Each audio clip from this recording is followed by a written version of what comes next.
नमस्कार दोस्तों, आज अपन कालीबंगा के बारे में पता करेंगे हिस्ट्री फैक्ट्स के अंदर। तो देखते हैं कालीबंगा जो कि राजस्थान का एक पुरातात्विक स्थल है और कालीबंगा के अंदर जो पुरानी सभ्यता है वो प्राप्त हुई थी।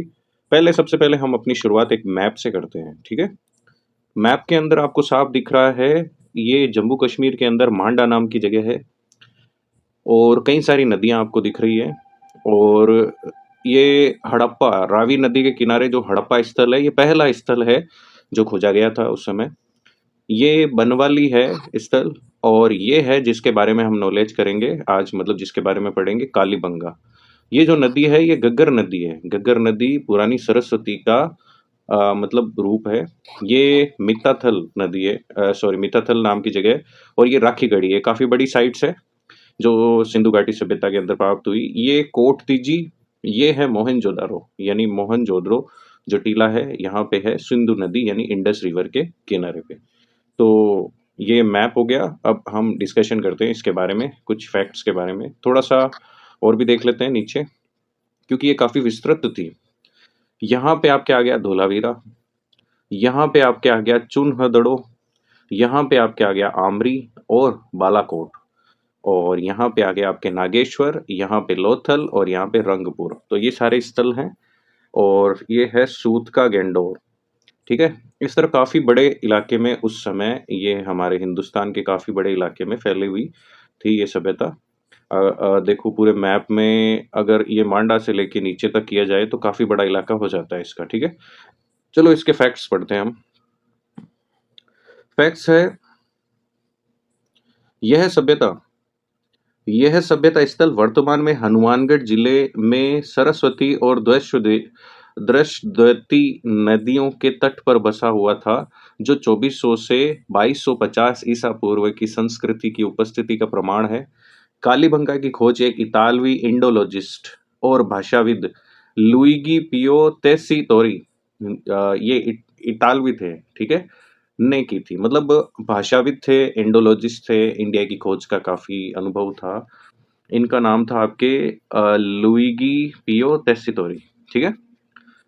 बाद स्वतंत्रता के बाद इसकी खुदाई 1952 में अमलानंद घोष द्वारा 1961 से लेके 1969 तक ब्रजवासी लाल और बालकृष्ण थापर, यानी कि इनका जो शॉर्ट फॉर्म है बीवी लाल और बीके थापर द्वारा की गई। कालीबंगा से पूर्व हड़प्पा कालीन और उत्तर हड़प्पा कालीन साक्ष्य मिले, यानी कि एक नहीं मिला है, हड़प्पा काल से पहले के साक्ष्य भी मिले, हड़प्पा काल के भी साक्ष्य मिले और हड़प्पा काल के बाद के भी साक्ष्य मिले। कालीबंगा में 3 टीले प्राप्त हुए हैं। पहला जो टीला है उसे KLB1 बोलते हैं, जो पश्चिम की तरफ से छोटा है। KLB2 है, मध्य में बड़ा है और KLB3 है जो पूर्व में छोटा है, ठीक है? और देखते हैं इसके बारे में अच्छे-अच्छे फैक्ट्स। इसमें पूर्वी टीला नगर टीला है, जहां से साधारण बस्ती के साक्ष्य में है और पश्चिमी टीला दुर्ग टीले के रूप में है। दोनों टीलों में चारों ओर भी सुरक्षा प्राचीर बनी हुई थी, मतलब उस समय सुरक्षा प्राचीर बनी हुई थी चारों ओर इसके, ठीक है? पश्चिमी जो टीला है वो दुर्ग टीला है। नगर योजना देखते हैं। कालीबंगा की नगर योजना सिंधु घाटी की नगर योजना के अनुरूप दिखाई देती है, मतलब ये सिंधु घाटी सभ्यता का ही स्थल है, ये इसका प्रमाण है। पत्थर के अभाव के कारण दीवारें कच्ची ईंटों से बनती थी और इन्हें मिट्टी से जोड़ा जाता था, यानी कच्ची ईंटों से बनती थी, मिट्टी से जोड़ा जाता था। यहाँ संभवतः धूप में पकाई गई ईंटों का प्रयोग किया जाता था। धूप में पकाई गई ईंटें जो थी उनका प्रयोग यहाँ पे किया जाता था। व्यक्तिगत एवं सार्वजनिक नालियां, कूड़ा डालने के मिट्टी के बर्तन, नगर की सफाई की असाधारण व्यवस्था अंग थे, मतलब यहाँ पे बहुत अच्छी व्यवस्था थी। कालीबंगा से पानी के निकास के लिए लकड़ी व ईंटों की नालियां भी बनी हुई थी, लकड़ी की भी थी, ईंटों की नालियां भी बनी हुई थी। और कुछ फैक्ट्स जान लेते हैं और देखते हैं कृषि के बारे में। पूर्व हड़प्पाकालीन स्थल से जुते हुए खेत के प्रमाण मिले हैं, जो संसार में प्राचीनतम है, यानी जुते हुए खेत के प्रमाण मिले हैं, ये प्राचीनतम साक्ष्य हम मान सकते हैं जुते हुए खेत का। ताम्र से बने हुए कृषि के कई औजार भी यहाँ की आर्थिक उन्नति के परिचायक है, यानी तांबे का यूज वहां पे मुख्य रूप से किया जाता था। तो ताम्र से बने हुए जो औजार है वो यहाँ की प्रगति के बारे में एक अलग ही कहानी बयान करते हैं।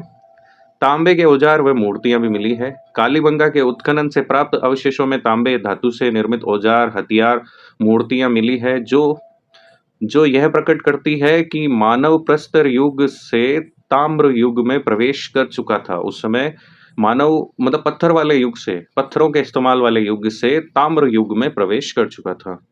इनमें मिली तांबे की काली चूड़ियों की वजह से इसे कालीबंगा कहा गया। तो कालीबंगा का शाब्दिक अर्थ हो गई काले रंग की चूड़ियां। ठीक है, आगे देखते हैं और मोहरों के बारे में।